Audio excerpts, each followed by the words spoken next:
통해서 말씀을 드리기를 원합니다. 오래 참음은 오늘 우리 시대, 우리 문화 속에서 또 우리 민족의 특성과 빨리빨리의 문화 속에서는 참 이루기 힘든 그러한 성품입니다. 그러나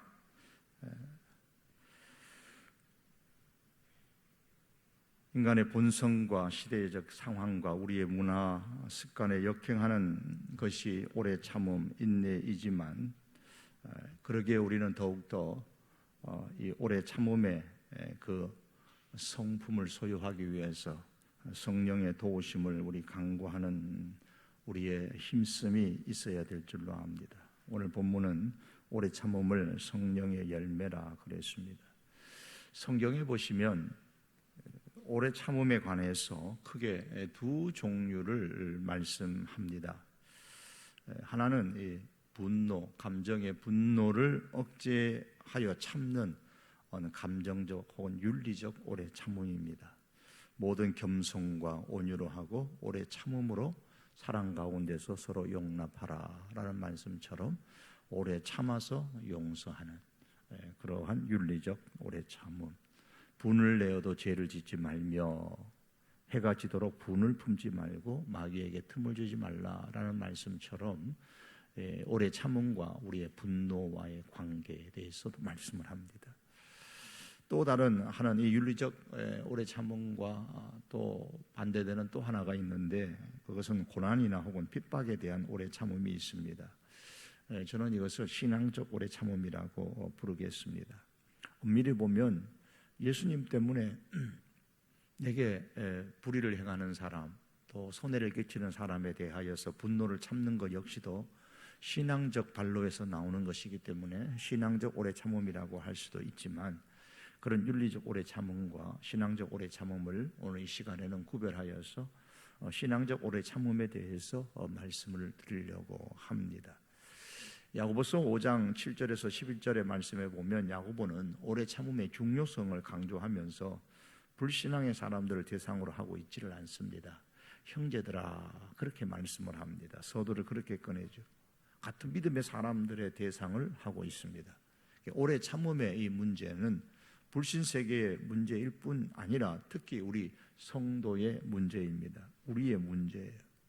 야고보는 이 믿음으로 인하여 당한 어려움으로 실망에 빠져 있는 그리스도인들에게 야고보서의 편지를 쓰고 있습니다. 그러한 상황 속에서 계속 믿음을 지킨다는 것은 상당히 어려운 일입니다. 오늘 이 시대에 우리는 코로나 상황 속에서 믿음을 지킨다라는 것이 참 어렵구나라는 것을 우리 교회가 실감을 하고 또 한국 교회가 느끼고 있고 개개적으로도 많이 공감하고 있는 내용입니다. 이럴 때에 성도에게 필요한 것이 오래 참음, 신앙의 오래 참음입니다. 야고보는 오래 참음을 이야기하면서 먼저 농부의 이야기를 합니다. 야고보서 5장 7절의 말씀에 보면 보라 농부가 밭에서 나는 귀한 열매를 바라고 길이 참아 이른 비와 늦은 비를 기다리나니 농부의 수확의 때를 얘기합니다. 그것을 위해서 오래 참습니다. 수확의 때를 기다리며 길이 참는 농부처럼 성도 역시 오래 참아야 되는데 농부에게는 수확이라는 소망이 있고 우리 성도에게는 천국이라는 소망이 있습니다. 참아야 합니다. 너희도 길이 참고 마음을 굳게 하라. 주의 강림이 가까우니라. 그래서 농부에게는 수확이라는 풍성한 수확이라는 그것을 기대하는 소망하는 그 열정 속에서 참습니다. 그래서 성도는 주의 강림이 가까우니라. 즉 천국을 소망하면서 참아라. 이렇게 야고보서는 말씀합니다. 야고보는 이렇게 길이 참으라라고 말씀하면서 구약의 선지자들과 욥의 인내를 본받으라고 말씀합니다. 구약의 선지자들의 특징이 뭘까요? 그들은 하나님의 말씀을 받아 백성들에게 선포했던 사람들입니다. 하지만 대부분은 세상에서 환영받지를 못했습니다. 그리고 자신의 선포한 말씀이 완전히 성취되는 것을 보지 못하고 죽은 선지자들이 부지기수입니다. 그럼에도 불구하고 그들은 오래 참으면서 하나님의 말씀이다라는 그 한 가지 이유만으로 하나님께서 말씀을 주셨고 이 말씀을 내게 선포하라라는 사명을 주셨다라는 그 사명감 하나 때문에 끝까지 참으면서 환영받지도 못한 그 말씀을 계속해서 선포했습니다. 그 가운데서 핍박도 많이 받았습니다. 그래서 마태복음 5장에서 팔복을 말씀하면서 마지막 복에 가면은 너희 선지자들도 이같이 박해를 받았다, 핍박을 받았다라고 말씀하면서 우리들의 오래 참음이 선지자들과 같아야 된 오래 참음과 같아야 할 것을 말씀하고 있습니다. 또한 야고보서는 욥의 특징, 욥의 오래 참음을 모델로 제시를 합니다. 욥의 특징 역시 오래 참은 것이었습니다. 그의 오래 참음은 원인을 알지 못하는 재난으로부터의 그런 오래 참음입니다.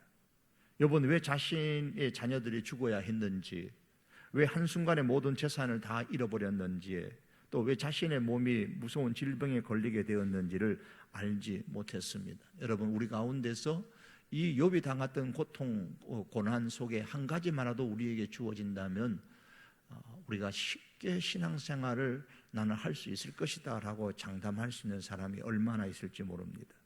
갑자기 서너 명 되는 내 자녀가 다 죽어버렸어요. 갑자기 애써 모았던 그동안의 모든 재산을 한순간에 그냥 다 잃어버렸습니다. 무엇 때문에 원인도 알지 못하고 질병에 걸려서 큰 고통을 많은 날 동안 겪습니다. 자, 이런 가운데서 욥이 오래 참았다. 그러면서 그 욥의 인내를 본받으라고 말씀합니다. 자신의 상황을 정죄시하는 친구들로 인해 당하는 고통을 욥은 또한 오래 참았습니다. 야고보서는 성도가 신앙생활을 하는 데 있어서 오래 참음의 중요성을 계속해서 강조합니다. 저는 이 오래 참음에 관한 말씀을 이렇게 묵상을 하면서 한 주간, 두 주간 이 말씀을 준비하고 계속해서 미리미리 좀 준비를 하고 묵상을 하면서 성도의 신앙의 오래 참음에 대해서 두 가지를 생각해 보았습니다. 하나는 압력밥솥 같은 신앙, 유리그릇 같은 신앙. 자, 오늘 이 시대에 특별히 더 필요한 우리들의 신앙의 형태, 유리그릇 같은 신앙, 깨어지기 쉬운 신앙, 압력밥솥 같은 신앙. 압력밥솥의 가장 특징 중에 하나는 내구성입니다. 이 내구성이 뭐예요? 원래의 그 형태의 상태에서 변질되거나 변형됨이 없이 오래 견디는 성질을 내구성이라고 하죠. 오래 참으면 이 신앙의 내구성이라고 할 수가 있습니다. 얼마나 오래 참을 수 있느냐, 신앙의 내구성이 강한가라는 거예요. 내구성이 강한 물질일수록 외부의 충격, 그 압력, 여기에 대해서 변질되거나 변형됨이 없이 그 원래의 상태로 오래 견디는 것처럼 신앙에 있어서 오래 참음이 뛰어난 성도일수록 고난이나 외부 환경의 그 갑작스러운 충격 속에서도 그 신앙이 변질되거나 변형됨이 없이 성경이 제시하는 본래의 신앙 상태로 계속 잘 유지해 가는 겁니다. 이 신종 코로나 바이러스 사태가 장기화되면서 과연 내게 이 신앙의 내구성이 있는가? 한국 교회에 이 신앙의 내구성이 있는가? 우리 성도 교회에 신앙의 내구성이 잘 갖추어져 있는가? 이 특징이 있는가? 우리가 스스로 이제는 자가 진단을 해보고 하나님 앞에서 우리의 신앙을 성찰해 봐야 될 때라고 느껴집니다. 신종 코로나 바이러스가 아무리 강하고 장기화된다고 해도 오래 참음의 신앙을 소유한 사람은 여전히 그 신앙을 찬양과 예배, 전도 등과 같이 직접 행동으로 그 표현하면서 살아갑니다. 왜냐하면 그게 본래 성경에서 말씀하는 신앙의 모습이고 또 우리의 삶에서 여전히 해왔던 삶의 형태이기 때문입니다. 이 삶의 형태가 코로나 때문에 이 외부의 충격 때문에 변질되고 변형된다면 이 신앙의 내구성이 오래 참음이 제대로 갖추어지지 않는 불량 압력밥솥과 같은 겁니다. 오래 참음의 신앙을 가진 사람은 마치 압력밥솥 같은 그런 믿음을 가진 사람인 반면에 약한 외부의 환경에도 쉽게 깨어지는 사람은 바로 유리그릇 같은 믿음의 소유자입니다. 여러분, 우리는 압력밥솥 같은 그런 믿음의 소유자일까요? 아니면 유리그릇 같은 믿음의 소유자일까요? 우리가 다시 한번 살펴봐야 될 것입니다. 유리그릇은 보기에는 참 아름답지만은 외부의 충격에 너무 쉽게 깨어지듯이 유리 같은 그런 믿음을 소유한 사람 역시 외부의 충격에 너무나 쉽게 변형되고 변질되고 깨어지는데, 이것이 한국교회의 모습이, 우리 성도교회의 모습, 우리 개인의 신앙의 모습이 되지 않기를 참으로 원합니다. 백조의 노래라는 말을 들어보셨을 겁니다. 하저링크라는 빈의 한 출판가가 슈베르트가 죽은 해에 그가 작곡했던 14개의 곡을 그가 죽고 난 후에 곡을 모았어요. 슈베르트 곡을 14개를 모아가지고 그것을 백조의 노래라는 제목을 붙여 세상에 내놓았습니다. 그런데 이 슈베르트의 백조의 노래에는 백조가 부르는 노래는 나오지를 않습니다. 백조라는 생물은 나오질 않아요. 그런데 왜 백조의 노래라고 왜 그랬느냐? 백조의 노래 이야기가 처음 등장하는 것은 이솝 우화집입니다. 그 이솝 우화집에 보면 백조와 거위 이야기가 나옵니다. 어떤 부자가 백조와 거위를 사왔습니다. 거위는 식용으로 쓰려고 사왔고 백조는 노래를 듣기 위해서 사온 거예요. 하루 저녁은 거위를 잡아서 이제 요리를 하기 위해서 뒷뜰에 나갔다가 이 주인이 이 백조와 거위를 분간할 수가 없는 거예요. 그래서 한 마리를 딱 잡았는데 그게 거위 대신 백조를 잡아온 겁니다. 이제 목숨을 잃게 된 백조가 그 순간에 아름다운 노래를 부르니까 이거 백조구나. 그래서 주인은 백조를 풀어주어 그 백조가 목숨을 건지게 되었다라는 그러한 이솜의 우화 이야기입니다. 그런데 이 백조의 아름다운 노래를, 이 이솜 이야기의 백조의 아름다운 노래를 철학적 의미로 해석을 해서 철학적 의미를 담아서 얘기했던 사람이 유명한 소크라테스라는 사람입니다. 철학자죠. 소크라테스가 독배, 그 억울한 죽음 앞에서 독배를 마시기 전에 슬퍼하는 제자들 앞에서 죽음은 끝이 아니다, 영혼과 육체의 분리일 뿐이라면서 제자들에게 백조의 노래 이야기를 합니다. 즉 소크라테스는 백조는 죽음을 앞두고 세상에서 가장 아름다운 노래를 부른다라고 그가 주장을 합니다.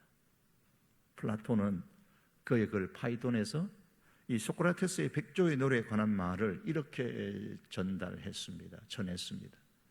인간들이 백조의 마지막 노래를 죽음에 대한 슬픔의 표현으로 여기는 것은 큰 잘못이네.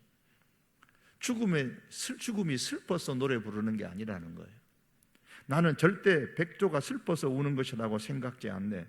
아폴로 신의 사자인 백조들은 예견력이 있어. 이 아폴로 신의 사자를 백조라고 표현하는 것은 이 백조가 시그너스라는 그 말인데, 여기에 대한 이야기는 또 있습니다만 그 신화 이야기니까 더 하지는 않겠습니다. 어쨌든 아폴로 신의 사자인 백조들은 예견력이 있어 저 세상에서 그들을 기다리고 있을 여러 가지 좋은 일들을 미리 알기 때문에, 저 세상에서 자기가 죽은 이후에 저 세상에서 있을 그들을 기다리고 있는 좋은 것들을 미리 알기 때문에 그 죽음 앞에서 노래하는 것이라고 나는 믿고 있네. 그러므로 백조는 죽는 바로 그날 어느 때보다 더욱 행복하게 노래하는 것이라네.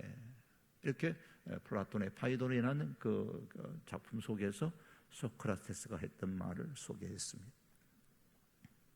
존 파이프라는 신학자의 글 속에 보면 고난의 영웅들이라는 책이 있는데 그 서문을 이렇게 말합니다. 백조 이야기 하니까 거기 그렇게 나와요. 백조들은 고통받을 때 아름답게 노래한다. 앞에서는 죽음을 얘기했는데 그걸 고통으로 해석을 해서 백조들은 고통받을 때 아름답게 노래한다. 교회사에 보면 백조에 관해서도 언급을 합니다. 그 서문에도 이렇게 나옵니다. 종교개혁이 일어나기 이전에 종교개혁자인 체코의 안후스라는 신학자가 있었습니다. 종교개혁이 일어나기 100년 전에, 한 세기 전, 1000년 전의 사람이에요. 100년 전에, 한 세기 전의 사람이에요. 지금도 체코의 프라하의 구시가지 광장에 가면 안후스의 동상을 볼 수 있고, 이렇게 동유럽을 여행한 사람들은 볼 수 있을 겁니다. 이런 내용이에요. 동상을 한번 보시면 자, 이렇게 이 동상, 이거구나라고 가보신 분들은 볼 수 있죠. 아노스의 동상입니다. 더 크게는 할 수 없습니다. 옆면에서. 이 체코의 신학자고 프라하의 대학의 총장도 지냈고요, 교수도 역임했던, 그리고 목사였던 아누스가 면죄부를 파는 교황은 가룟유다와 같다라고 선언했습니다. 그 당시에 가톨릭에서 면죄부를 팔았어요. 면죄부를 파는 교황은 가룟유다와 같다라고 아주 쓴소리를 합니다. 결국 이 후스는 1415년 7월 6일에 로마 가톨릭의 면죄부 판매를 비판했다라는 이유로 화형을 당했습니다. 후스가 사형을 당하기 전에 이런 글을 남겼습니다. 여기서 백조 이야기가 또 나옵니다. 오늘 당신들은 거의 한 마리를 불태워 죽이지만, 이 후스라는 단어의 후스가 이 체코어로 말하면 거의란 뜻이랍니다. 그래서 거의 한 마리, 자기 자신을 얘기하는 거예요. 거의 한 마리를 불태워 죽이지만 지금부터 100년 후가 되면 당신들은 백조 한 마리의 노랫소리를 듣게 될 것이다. 당신들은 그 백조를 불태워 죽이지 못할 것이며 그 백조의 노랫소리를 잠자코 듣지 않을 수 없게 될 것이다 라는 유명한 이야기를 했습니다. 그의 말대로 그로부터 딱 100년이 지난, 정확하게 102년이 되겠지만 100년이 지난 1517년에 한 마리의 백조가 나타나 노래했는데, 그가 바로 종교개혁의 선구자였던 마틴 루터였습니다. 고난의 영웅이라는 책에서 파이프는 이제 내려가면서 세 사람의 얘기를 하는데, 그 중에 한 사람이 존 보년과 데이비드 브레이너를 소개를 합니다. 이 존 보년은 영국 시대에서 더 이상 설교하지 않겠다고 약속을 하면 자유를 얻을 수 있었는데도 불구하고 12년의 감옥 생활을 묵묵히 견뎌냈습니다.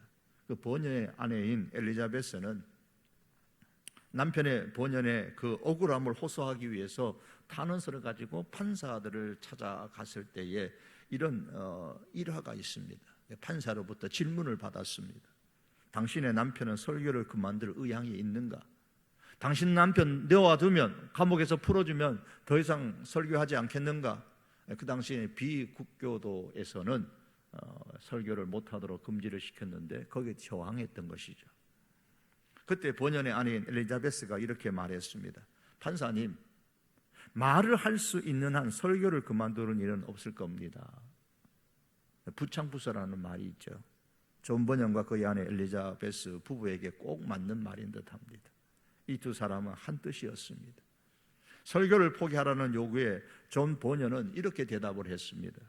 내가 내 양심을 난도질해서 푸주간에 팔아먹지 않는 한, 틀림없이 어떤 이들이 바라는 바대로 내 눈을 뽑아내고 소경에게 길 안내를 받지 않는 한, 나는 전능하신 하나님을 나의 도움이자 방패로 삼아서 내 믿음과 원칙을 저버리지 않겠다.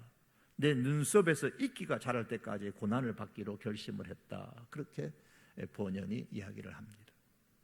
데이비드 브레이더너는 29살에 아주 너무나도 젊은 나이에 세상을 떠났습니다. 그가 조나단 에드워드의 집에서, 유명한 부흥가였던 조나단 에드워드의 집에서 결핵으로 숨을 숨졌습니다. 이 에드워드는 이 브레이너드의 일기를 데이비드 브레이너드의 생애라는 책으로 엮었는데, 이 책은 성경을 제외하고 세계 선교사에게 가장 큰 영향을 끼친 책으로서 평가되고 있습니다. 이 브레이너드는 예일대학교 2학년 시절에 22살에 그 무렵에 결핵으로 피를 토하기 시작해서 결국은 예일대학교에서 쫓겨나서 얼마나 낙심되고 실망할 수 있는 젊은 나이임에도 불구하고 그런 7년간, 그 이후에 7년간 스톡브리지와 텔라웨어 및 서스퀘나 이 지역, 미국에 있는 이 남부 지역에 인디언들이 살아가는 인디언 부족들 지역으로 가서 그들에게 구원을 위해서 자기 생명을 내던졌던 그런 선교사의 사역을 했습니다. 이들은 모두 믿음 가운데서 오래 참음의 모델이 되는, 성경 야고보서에서는 구약의 선지자와 지금 욥을 이야기했지만, 저는 지금 백조의 이야기를 하면서 여러 오래 참음의 모델이 되는 신앙의 선배들의 말씀을 지금 예를 들어서 드렸습니다. 그들이 어떻게 오래 참음의 모델이 되는 인물이었는데 어떻게 그렇게 될 수 있었을까? 이유는 꼭 하나입니다. 그 이유는 보이는 것은 잠깐이요, 보이지 않는 것은 영원하다는 사실을 믿었기 때문입니다. 바울의 고백이죠. 소크라테스의 말처럼 백조는 저 세상에서 그들을 기다리고 있을 여러 가지 좋은 일들을 미리 알기 때문에 고통과 죽음 가운데서도 아름다운 노래를 부를 수 있는 것처럼 백조인 성도는 영원한 천국에서 자신들을 기다리고 있을, 나를 기다리고 있을, 나를 환영하려고 지금 좋아하고 있을 여러 가지의 최상의 좋은 일들, 그 하나님을 미리 믿고 알기 때문에 기꺼이 이 땅에서 외부의 고난의 충격이 강하게 압력을 가할수록 믿음 안에서 오래 참습니다. 쉽게 깨어지는 유리그릇 같은 믿음이 아니라 압력밥솥 같은 믿음의 소유자가 되어 오래 참는데 1등입니다. 성경은 말씀합니다. 고린도후서 4장 18절에서 우리가 주목하는 것은 보이는 것이 아니요 보이지 않는 것이니 보이는 것은 잠깐이요 보이지 않는 것은 영원함이라. 사랑하는 성도 여러분, 이 혼란한 이 시대, 혼탁한 시대에 우리가 뭘 주목하며 살아가고 있습니까? 바울의 고백처럼 하나님께서 우리에게 원하시는 것은, 우리가 주목해야 될 것은 눈에 보이는 세상의 것들이 아니고 이것은 잠깐이고 보이지 않는 저 하나님의 나라에서 하나님께서 우리를 위하여 예비해 두신 그것들, 보이지 않는 그것을 주목하며 살라고 말씀합니다. 그 보이지 않는 것은 영원하다고 말씀합니다. 잠깐만 보이는 것이 아니라 영원한, 그러나 이 땅에서는 보이지 않을 것을 주목하며 살려면 믿음의 선배들이 보여주고 성경에 말씀하는 것처럼 믿음 가운데서 오래 참아야 합니다. 신앙에 오래 참음이 있어야 합니다. 사랑하는 성도 여러분, 지금 우리에게 가장 필요한 것은 신종 코로나 바이러스보다도 전염성이 700배나 더 강한 믿음의 전염성을 가진 성도가 되는 겁니다. 바울은 전염병 같은 사람이라는 말을 들었습니다. 오늘 이 시대에 우리에게 딱 맞는 말씀이 아닌가 싶어요. 대제사장 아나니아와 장로들이 총독 앞에서 바울을 죽이고 싶어서 고발을 합니다. 우리가 보니 이 사람은 전염병 같은 자라, 천하에 흩어진 유대인들을 다 소요하게 하는 자라, 그렇게 고발을 했습니다. 오늘 이 금요 기도에 참석하신 우리 모든 분들이 믿음의 전염병 같은 사람이 되었으면 좋겠습니다. 신종 코로나 바이러스가 겁나서 도망갈 정도로 코로나 바이러스 전염보다도 더 강력하게, 더 신속하게 믿음의 전염병을 퍼뜨리는 슈퍼 전파자들이 될 수 있기를 바랍니다. 이렇게 되려면 먼저 내 자신이 오래 참음의 믿음을 소유해야 됩니다. 신앙의 오래 참음이 우리에게 있어야 합니다. 백조가 되어야 되는 거예요. 백조가 고통과 죽음 가운데서 죽음 이후의 세상을 생각하고 아름다운 노래를 부르는 것처럼 이 신종 코로나 바이러스 사태가 장기화되면 될수록 믿음 생활하기가 어려우면 어려울수록 저 천국에서 나를 기다리고 있는 그 아름다운 일들을 생각하면서, 그 좋은 것들을 생각하면서 하나님을 더 아름답게 찬양하고, 어려우면 어려울수록 더 하나님을, 내가 이제 하나님의 예배하신 그 좋은 것들을 내가 가질 수 있는 기회가 왔구나, 그래서 더 아름답게 찬양하고 더 하나님을 예배하며 믿음을 더 널리 전파하며 살아가는 이 시대에 우리들이 되기를 참으로 원합니다. 존 버녀는 그의 생애 마지막 설교에서 이렇게 말했습니다. 장차 하나님 아버지의 얼굴을 평안히 보려면 하나님의 자녀답게 사십시오. 앞으로 장차 하나님 아버지의 얼굴을 평안히 보려면 하나님의 자녀답게 지금 살라고 했습니다. 사랑하는 성도 여러분, 미래에 하나님 아버지의 얼굴을 평안히 보기를 참으로 원하십니까? 그렇다면 지금 우리는 혼탁할수록 하나님의 자녀답게 살아가십시다. 장차 하나님 아버지의 얼굴을 평안히 보고 싶으십니까? 그러면 하나님답게 사십시다. 하나님의 자녀답게 살고 싶으십니까? 그렇다면 믿음 생활에서 오래 참으십시오. 특히 고난의 때에 외부의 어떤 그 강한 충격에도 전혀 변질되거나 변형되지 않는 그 내구성이 강한 압력밥솥 같은 그 믿음의 소유자로서 살아갈 수 있기를 바랍니다. 그와 같은 사람이 장차 하나님 앞에 섰을 때에 하나님의 얼굴을 평안하게 볼 수 있을 것입니다. 오래 참는 사람은 복이 있습니다. 야고보서 5장 11절은 말합니다. 보라, 인내하는 자를 우리가 복되다 하나니. 너희가 욥의 인내를 들었고 주께서 주신 결말을 보았거니와 주는 가장 자비하시고 긍휼히 여기시는 자이시니라. 오래 참는 사람은 복되다고 말씀했습니다. 예수님께서도 동일하게 말씀하셨습니다. 의를 위하여 핍박을 받는 자는 복이 있나니. 의를 위하여 핍박을 받는 사람이 어떤 사람입니까? 신앙에 오래 참음이 있는, 오래 참음의 신앙을 가진 사람만이 의를 위하여, 예수님을 위하여 박해를 받을 수가 있는 것이고, 그 사람이 바로 복이 있다고 그랬습니다. 천국이 저들의 것입니다. 하나님께서 장차 우리를 위해서 예비하신 그 좋은 것들이 우리의 것이라고, 그래서 복 있는 사람이라고 예수님께서 말씀하셨습니다.